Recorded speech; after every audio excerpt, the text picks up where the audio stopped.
Okay, it's midnight at the dump site. We just did emergency hoarder clean out.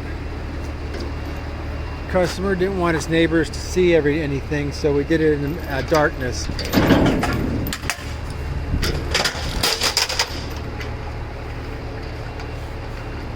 It's about 12:30 a.m.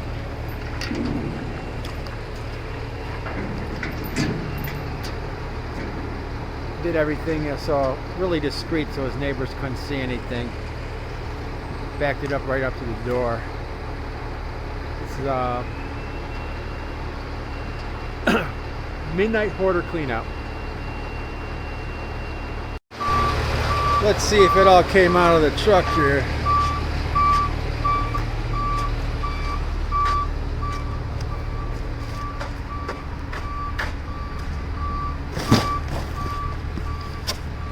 Quite an impressive load of junk here. We got it in just a couple hours.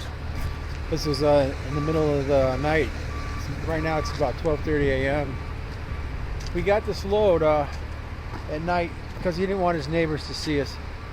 So we gave him a very fast and discreet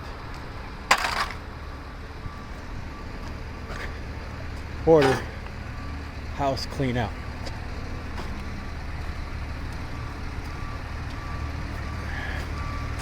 Midnight at the dump.